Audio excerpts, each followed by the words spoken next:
Right, let's move it on. Chelsea, Barcelona, the other tie that really grabs the imagination. That's the punishment, if you like, for finishing second in the group. Chelsea could have got Besiktas. Yeah, Barcelona. It's a tough draw for Chelsea, but I've said it before, it's not the Barcelona of old. It's not Pep Guardiola's Barcelona. This Barcelona is beatable, but when you've got Lionel Messi in your team, at any given moment, he's still got that magic that can open up a defence, score a goal or make a goal. But the secret is trying to stop him getting the ball. And of course, if you look at until Dembele got injured, because they started really well. Yep. And of course, once again, you're looking at Barcelona that we've seen in the last couple of weeks. Think about Barcelona that could be come February. And once they get Dembele back and they're hungry, yes, they wouldn't have wanted to play Chelsea either, don't get me wrong. With Hazard, and of course they've got Morata, so they're a strong team as well. However, I think you could say it's probably the worst possible draw for Barcelona as well as for Chelsea. Absolutely, yeah. But I think it's probably a little bit worse for Chelsea because, you know, once again, you look at teams. That is why form coming into it's important. Form coming into it. Forget about what's going on now in beginning of December. You look and see how the teams are playing, who's back, who's fit, because there's still lots of injuries. Hazard could be injured then. Messi could be injured then. So that is why it's difficult to judge what's going to happen the second week in February, in the second week in December. I just think if you look at Barcelona's bench, you don't see a lot of quality waiting to come on. And I think as you go on in the tournament, your substitutes often come on and win you the game. They make a difference. When I'm looking at Barca's bench, I'm not seeing a bench that's going to make the difference and win games. Some great history between these two clubs. If you're a Chelsea fan particularly, you remember some wonderful meetings between these two sides over the years. Been some great matches, isn't there? And let's hope we get another one. Let's hope we get another great game. Certainly be close. I was going to say these two clubs don't like each other, but Chelsea have that sort of relationship with a lot of clubs. Well, I think it was more if you're thinking about the managers at that particular time, because of course now what happens with teams, they are a reflection of the managers. So of course we've seen with Man City and Man United, Pep and Jose. So I don't necessarily think the teams don't like each other. You're now a reflection of the manager. But it's ultimately what you do on the pitch. Are they still of the same calibre, these two? Can they produce the same level of quality as we saw back 5-6 years ago? I don't think Chelsea are as strong as they were. I think they missed Costa. I think Morata's a good player, but I think the way that Chelsea play, Costa gave them so much. I think Morata's probably a better goal scorer, but I don't think the Chelsea are the Chelsea of old, to be honest. They're still a very strong team.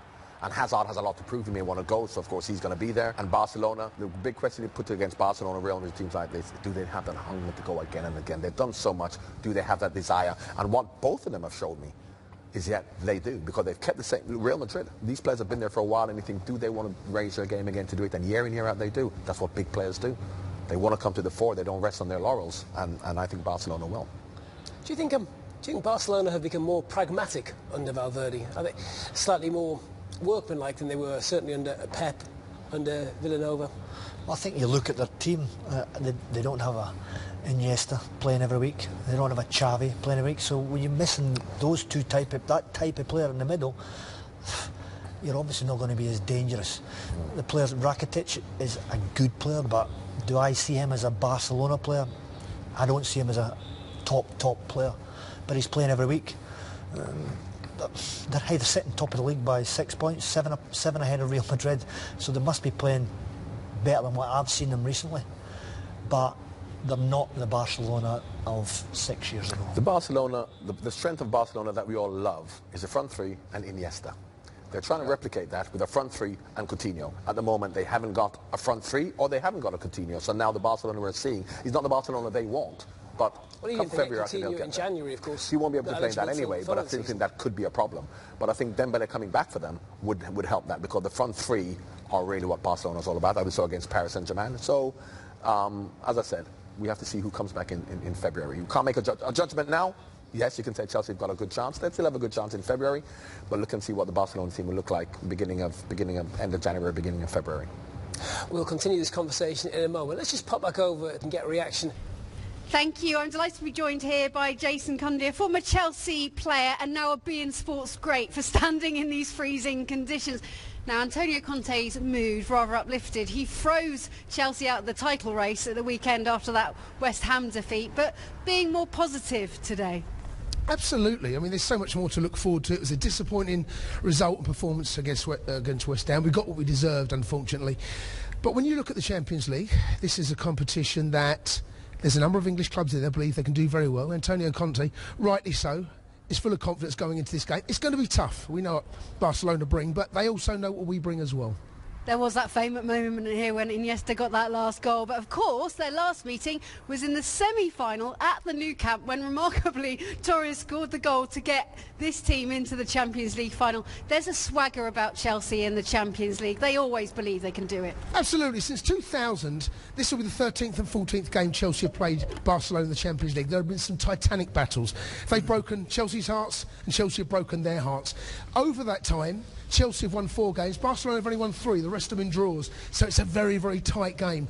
But you're right, I mean, this is Chelsea go into this believing they can win. Chelsea got enough good players, and if they turn up and perform, bring the A game, you might need a little bit of luck, as you sometimes do, as Chelsea did in the Nou Camp. Of course, Messi missed that famous penalty, and then Torres went up the other end and scored. And they will fear us as much as we fear them at the moment. There is one problem though with this tie, and it's Lionel Messi scored 363 goals in 397 games. He's played Chelsea 8 times and literally hasn't scored. How intimidating is that to know this is a record? This is the one club who's got the worst goal scoring record against. We almost feel as though that record's got to change at some time, and he'll be looking forward to coming both here at Stamford Bridge and back at the Nou Camp. Keeping Messi quiet is one thing. That doesn't necessarily mean you keep Barcelona quiet. They've got quality all the way through. Suarez is another example, but that'll be a record that he will want to change, no doubt about that. Apologies, the conditions are freezing here. It might be playing up with our camera. I hope you got the gist of that. A tough draw, but one that Chelsea rather fancy. A big occasion when they might be out of the title race rather. And Tottenham, you think they'll do it? Every chance, absolutely every chance. Good for the London teams then. Let's see, big nights for both. Back to you. Almost a perfect draw for the English sides. Chelsea, though, paying the price really for finishing runners-up. We always knew they had a really good chance of meeting Barcelona. They've met 15 times before. It's not a bad record. Won 5, drawn 5 and lost 5. So I guess anything could happen. We've seen in the past in some of these fixtures some incredible moments. Remember that yesterday ago, was it at Stamford Bridge? I mean, there's been some really iconic moments from both sides. But, you know, obviously everybody knows Barcelona are favourites. Dembele to come back into the side, you know, they've been brilliant in La Liga this season. But Conte, he can easily find a way. Morata up top, Hazard off the left-hand side. Azpilicueta is a brilliant defender on his day. They have some Spanish influence in that side, and I just think they could find a way, but if Barcelona are at their best, then they're virtually impossible to stop. And Chelsea with really good memories, though, of going through against them when they last won the Champions League, which I'm sure will be added motivation for them. Yeah, I think if you think back to that game and the amount of luck, I suppose, that they got with certain things happening and going their way, they're probably going to need a bit of that again. Just looking at them defensively this year, they're just not as solid as they were last year. So, like I said before, if Antonio Conte can just galvanise them, get them together defensively as a unit to stop Messi, Dembele and Suarez, that formidable front three, then they've got a chance, but you know, they're going to need some luck.